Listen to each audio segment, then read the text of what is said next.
Hey, what's up everyone? Dani Zed here, and I am on my way to the German Black Forest to visit a friend. He's doing some bromance buddy stuff in my last days of vacation, and I just thought, why not you join me and see some different surrounding than my man cave and my CD background.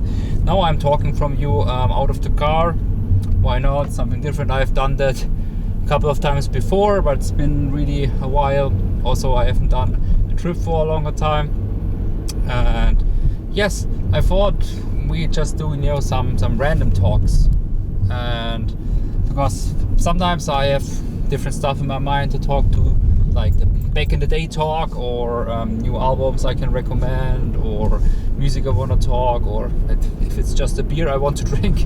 And yeah, I'm just left my house, and we're pretty soon to hit the Autobahn, the German highway, where there's no speed limit for the guys who don't know. And yeah, I think it will be 1.5 hours to go to my friend's house down in West Germany in the Black Forest. And I just thought, why not go and talk about back in the day CD ordering, or how to consume CDs, because today is everything with streaming and shit, which is a plus and a minus at the same time. A plus that everything is available straight when you want it, and with Spotify for €10 a month, it's pretty easy to have that kind of music, like nearly everything you want. But for the bands it's shitty. They don't earn a fuck how you want to call it with that. It's really a shame, because so good musicians can't live from their music, and they put so much work into it.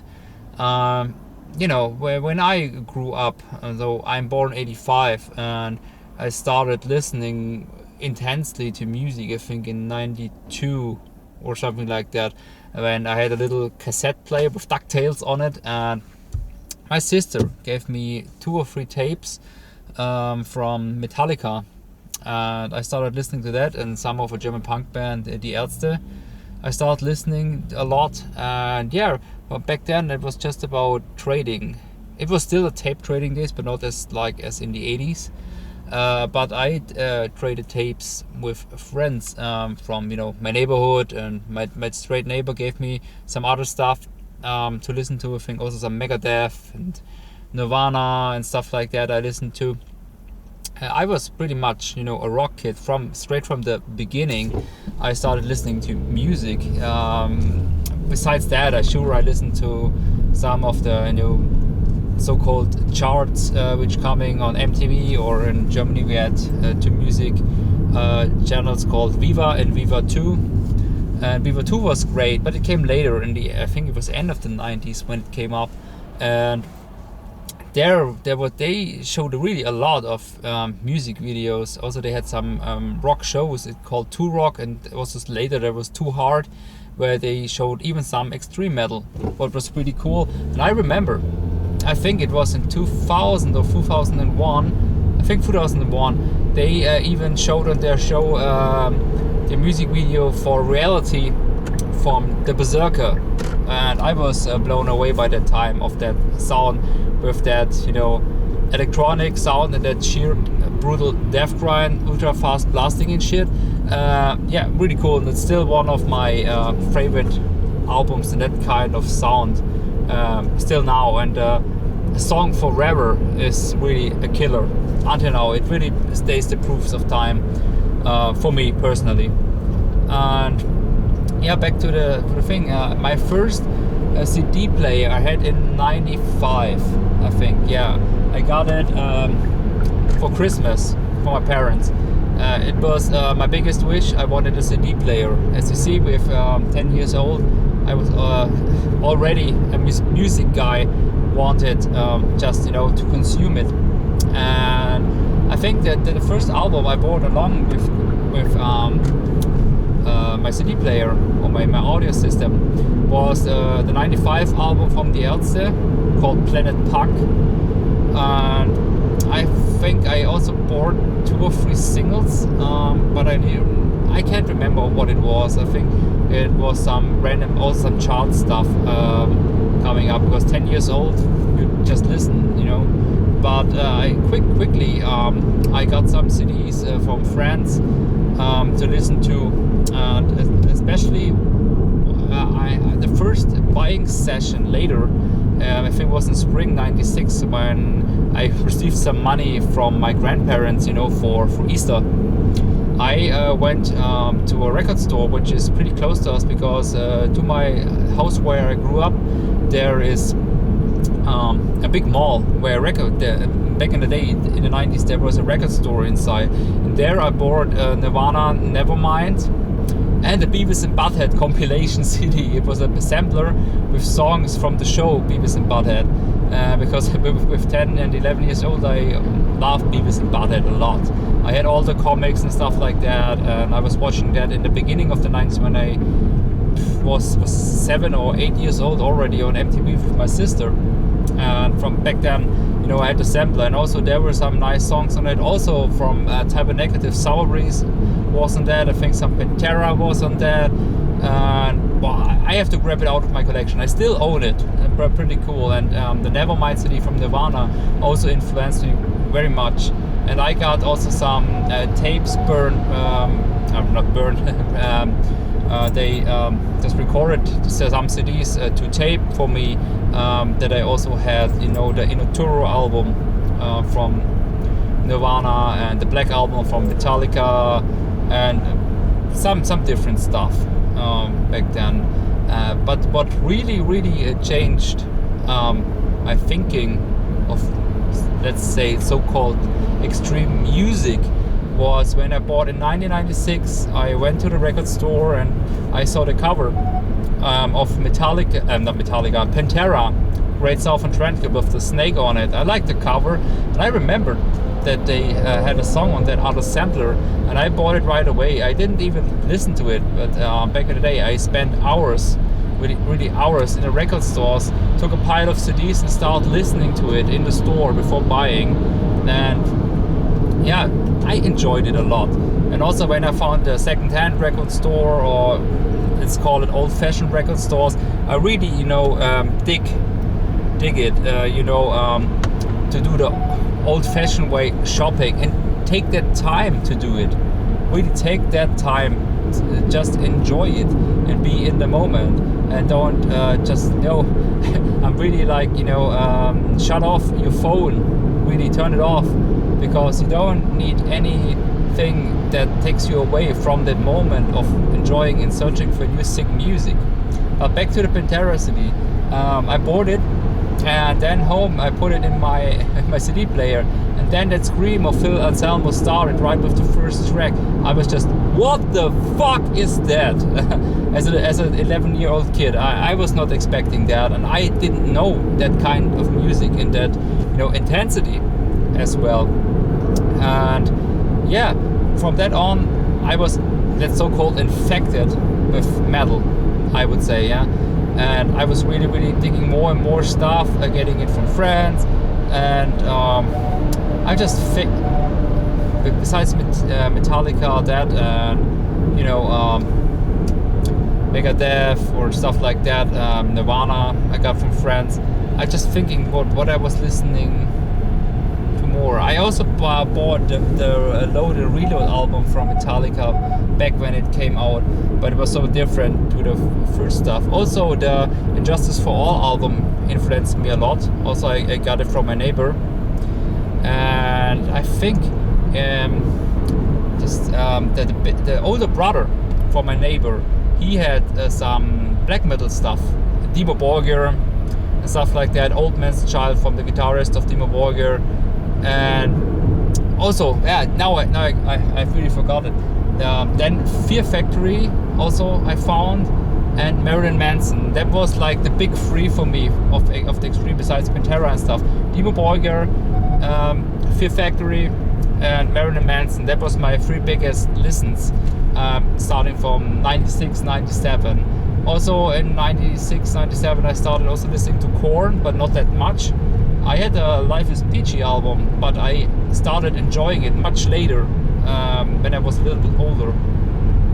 I think with 13 or something, in 98 I started more enjoying that kind of sound. But back to the big three, also that Dimmu Borgir stuff influenced me really, really big time when they were doing not that overproduced black metal, what they're doing now with all the symphony stuff and whatever, just straight to the basic Norway stuff. And yeah, that was great times. I was listening a lot to that, and also that machine kind of drumming in Fear Factory influenced me a lot. I was really Demanufacture and Obsolete. I was listening those two albums to death. And also for Marilyn Manson, the Antichrist Superstar album and Portrait of an American Family, and also you know, that Smells Like Children EP. I was listening so many times because I don't have so much money.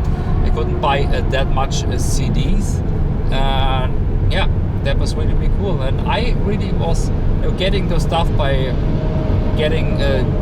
seeing it on television, because I was staying all night long up on the weekend just to record on VHS the Super Rock show on MTV, and there I find a lot of music. Also even the Carcass from the Hard Work album, I found there the song No Love Is Lost was showing there, and I also fell in love with that kind of more, let's call it extreme sound.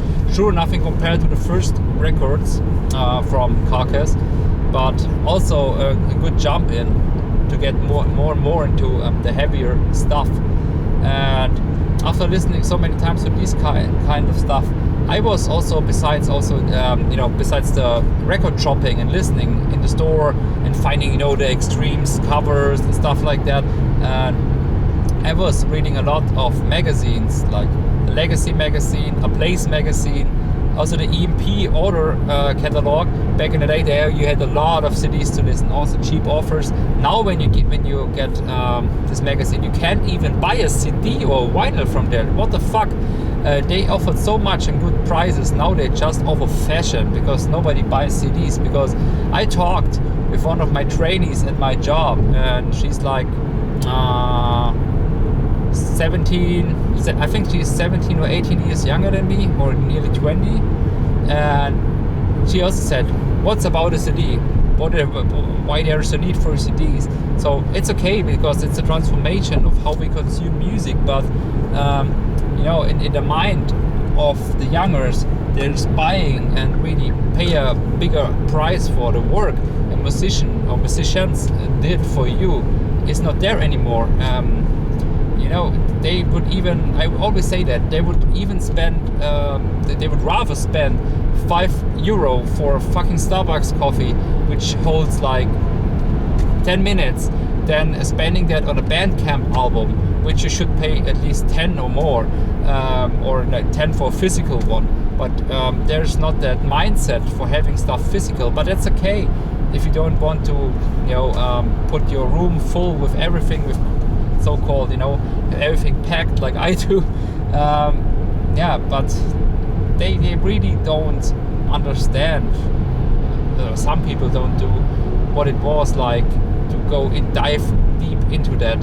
Most people just consume music like food or anything else, like speedily consume shit and want something new. They don't really know how much effort the musicians put in there, and they don't appreciate, the music they consume.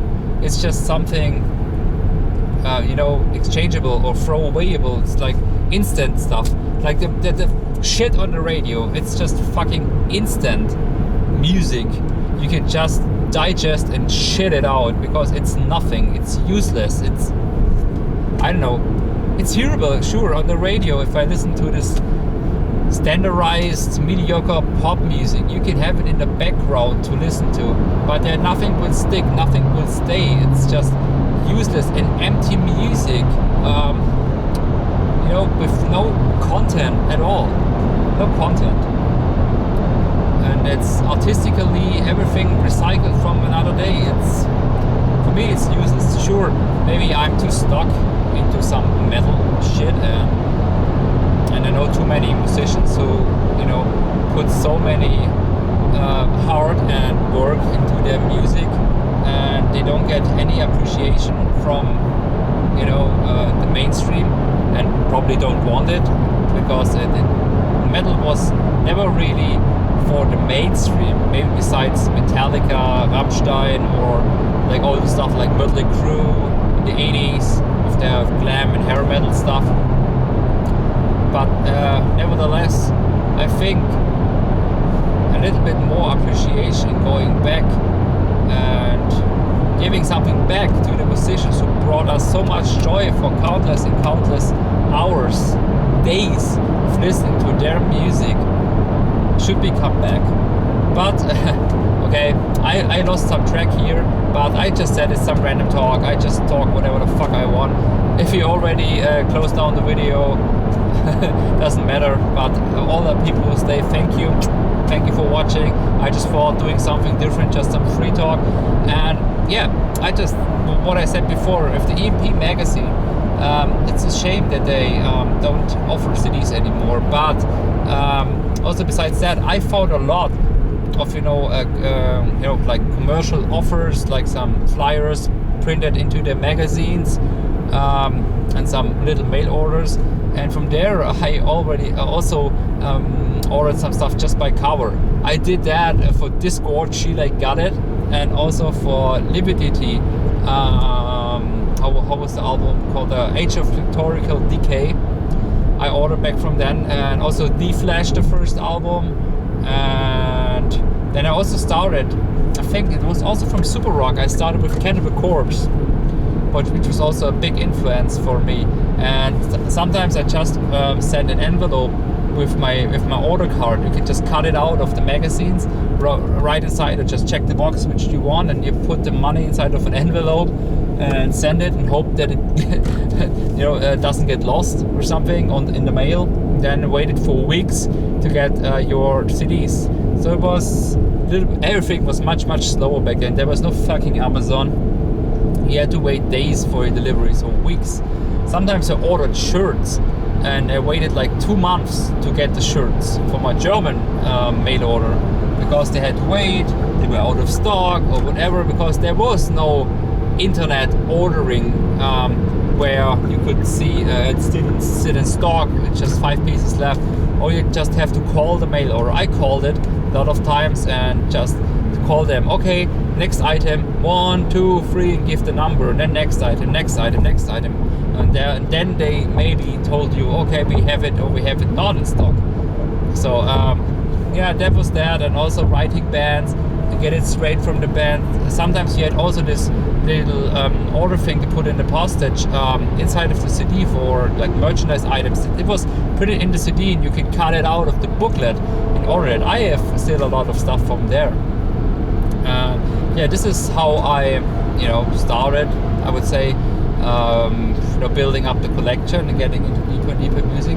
But honestly, I think I had no friend back in the day who was really in that kind of extreme music, like death metal. I had a couple of people listening to some black metal or some industrial metal or stuff like goth or hard rock and some normal metal. But what influenced me really big time, in 1998 I received a Nuclear Blast magazine.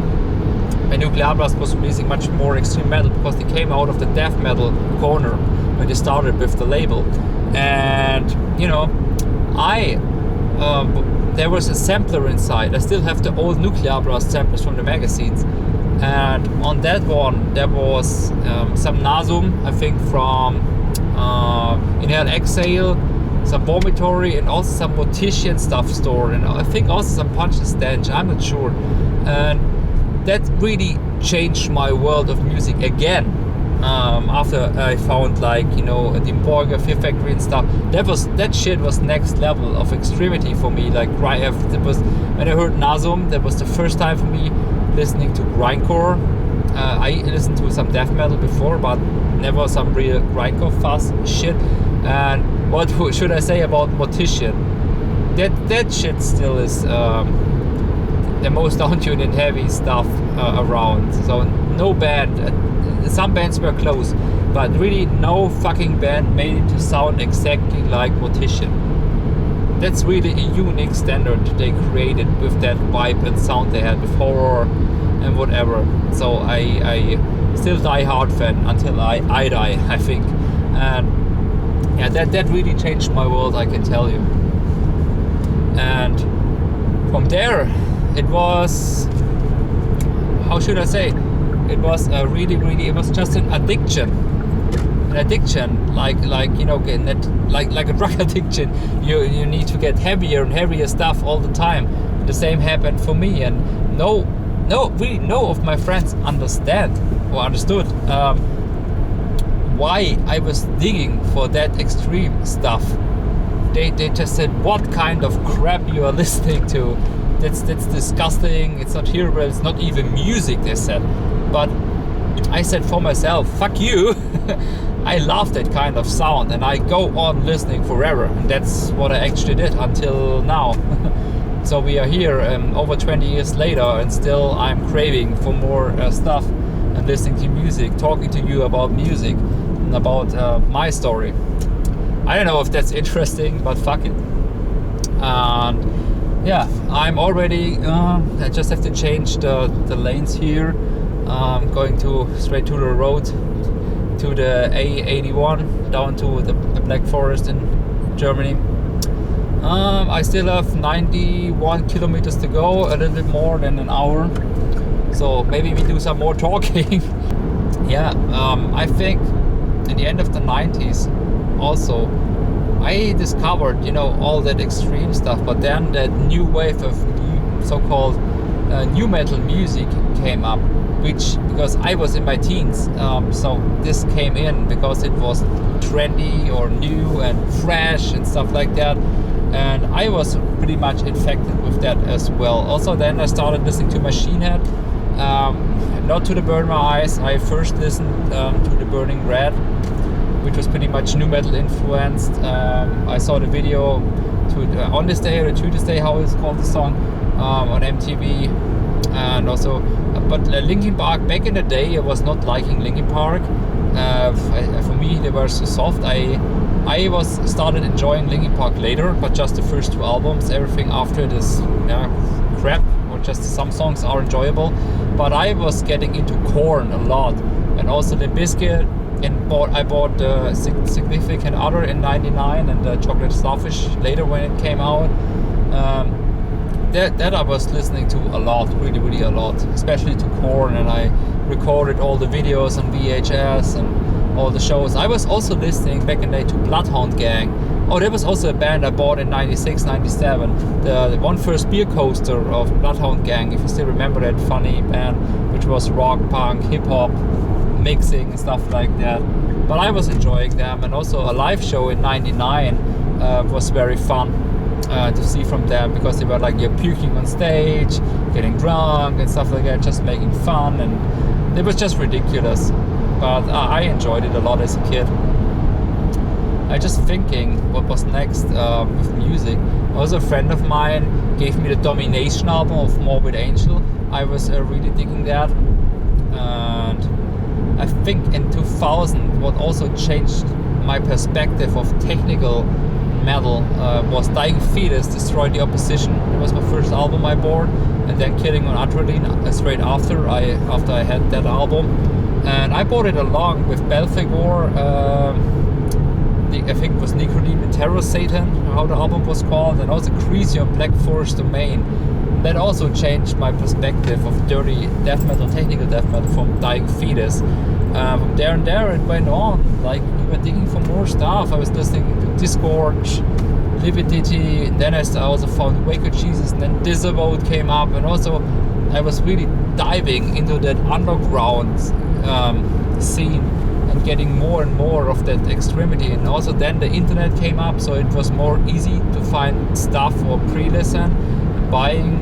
Also in 2000 I started listening to Slipknot and stuff like that, when we go back to the new metal stuff. And also in 99, 2000, I started listening to Kitty, which was also one of the first all-female metal bands I was listening to. And yeah, they also changed my perspective, and I really dig them because they were like pretty much the same age than I am.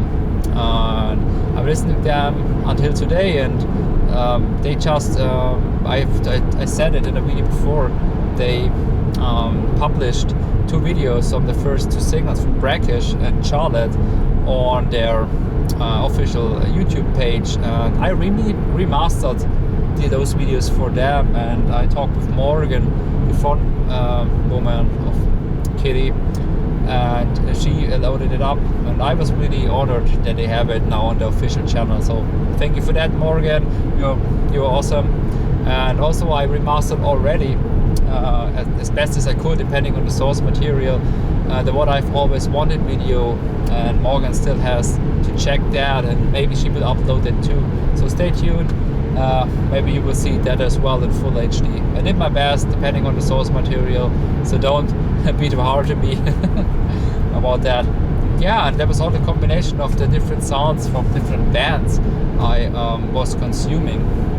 And also when I started going to the first shows and stuff like that, that also changed a lot of my perspective about how to consume music. I was really also an addict to shows, and we had a big rock club called Rock Fabrik Ludwigsburg. This is also the town where I was born.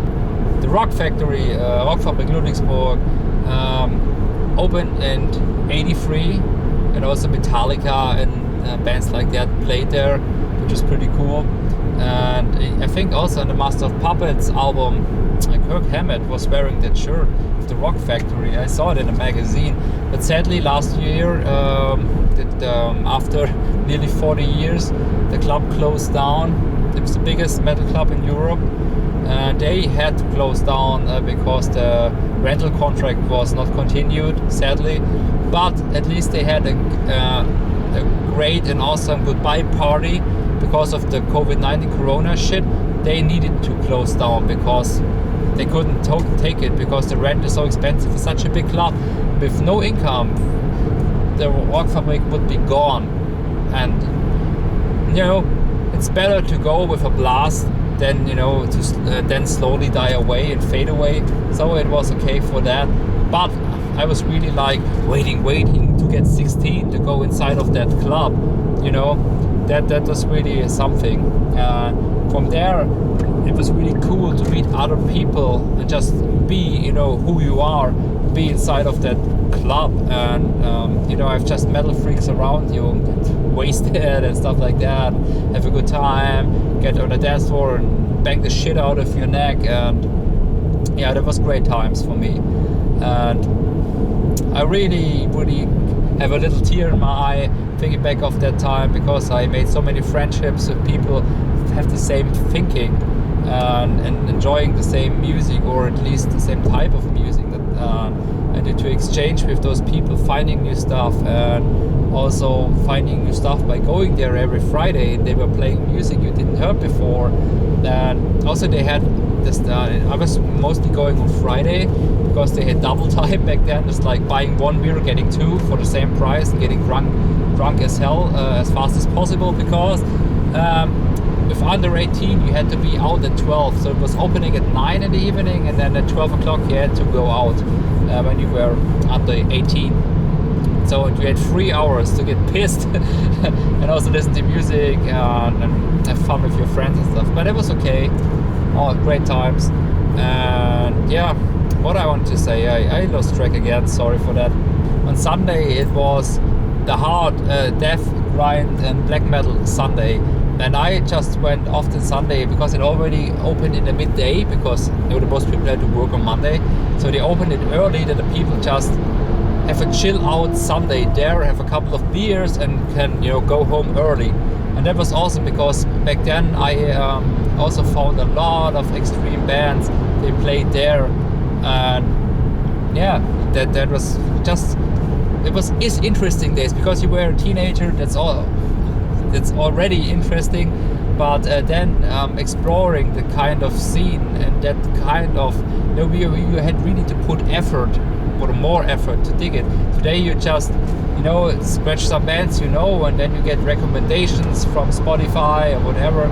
It's much easier to get music, and you even get spammed on YouTube, Spotify, Facebook and stuff like that, with all that cool AI algorithms which bring you new music. You can just swamp with stuff. And I think maybe it's just my feeling or my point of view that back in the day there was more good music coming out because it was also harder to record music. Today with a MacBook or a PC, home recording is much easier. So it has the positive and negative aspects, but I think the quality of music back then was better. Also, depending on that, people could live from their music even when you were playing some underground stuff or not mainstream, because we had those sellings. But also with upcoming internet and the beginning of the 2000s with Napster, and the party was over. But I have to be honest, I also, because I was a poor kid, I also downloaded some stuff back in the day. But besides that, when I had, you know, money, I always bought CDs and invested. But what are you doing? It's nothing. There was a new level of, you know, trading, not just recorded a CD to an MC, a tape, give it to a friend, or burn a CD. It was just also a faster way of trading. I think also that was the idea, you know, when it came up to trade it, not just piracy. It was like more like a trading platform because it was giving it from one to another. It was not stored on a server. You were downloading straight from the PC from others, just a straight trading platform. But we know where it developed into illegal downloading everything. But it's really is a shame because yeah, sure, you don't need like 5 Ferraris or whatever like when you play Metallica or shit, but you at least should have the opportunity to live from your music and really, you know, just be an artist. It's really hard for artists to live from what they do, and we should really more appreciate that because, you know, they bring us so much joy in life, and you just by one album you can listen to it until you die, and probably you will if you love it. Why not spend 10 or 15 euro on something like that which stays forever for you? If you have it digital, sure, you will never lose it within your account. Like a CD, if it breaks, it breaks. But or buy it for 5 euro a digital album. What's the point? You can enjoy it for fucking forever. Yeah, I get blood pressure here sometimes talking about that, because I have so many friends in the music business who I just want them to have more recognition and more appreciation, because they put so much heart into that, and it really hurts me to see how they struggle to stay alive and keep their bands alive. That's really hard, I think. And yeah, I was also thinking when I already talked now about a little bit about my story, getting into, you know, extreme music. If I do something like a documentary, a little bit about myself, and so directly about myself as a person, more about the evolution of the music scene and how I experienced it going through the different years, what I was listening to, and it's just a different perspective of a documentary, a personal perspective for me as a music freak. And I want to have other musicians and friends included in that. It's a project I have for a long time in my mind. I just have to grab myself, you know, by the balls and start doing it. Would you be interested in something like that? Like doing short episodes, like 15-20 minutes per episode or 10 minutes per episode, just me talking with people and myself talking about musical crap. Yeah, just please give me some feedback in the comments. I would really appreciate that, about my direction of the channel, where we'll head next, and stuff like that. Yeah, that would be cool. And yeah, what I was listening lately, we can also talk. I was listening to a lot of death metal, like always I do, for reviews, but also for stuff I receive from labels. I got into some mail distribution from more labels like Comatose, stuff like that, and I received more and more material from bands. Also, some bands wrote me that you know, if I could do a review, and I'm really stuck and swamped with material I have to listen to, and yeah, so I hope I can, you know, be in time, because I'm privately and for my job I'm really also piled up with work. So I really try to bring it as soon as possible, all the stuff. But as I'm a one-man show, I probably will always be that in the music scene. It's really hard to get everything in time. So be patient always with me. That would be great. I really appreciate that, my friends. And yeah, and besides that, I was really, I want to call it, I was never a big fan of like power metal stuff or traditional metal like Iron Maiden, Judas Priest, Kiss, or King Diamond or stuff like that. There are some songs I dig, but I never was a big fan. But there are a couple of more power metal bands I listened more and more lately, because I was enjoying the harmony. I think the biggest thing I've been listening to lately, or a lot lately, was Unleash the Archers. Not the new album of 2020. It's okay, but I don't dig it that much. I dig more the Apex album from 3 years ago. And also I was grabbing out the Alabama Thunder Pussy albums again. And yeah, I was enjoying that a lot lately. Besides all my death metal listenings and all the new metal stuff, I listen always, because like being in the car or working out, I have my playlists, and I listen to the most of my teen new metal rock stuff to that, mixed with some death metal and grind songs. I have my playlist for training or walking or whatever. This is the stuff I enjoy. And also when I am around with the kids and my wife, I mostly use that playlist, because they don't want to listen to the gargliest, nastiest grind shit around. And yeah, that's just the stuff I listen privately more, or when I'm alone in my cave. They call them stuff, my treasure, grindcore. Yeah, that's about that. Yeah. So I think I don't have much more to say at the moment. So I just will put on some music.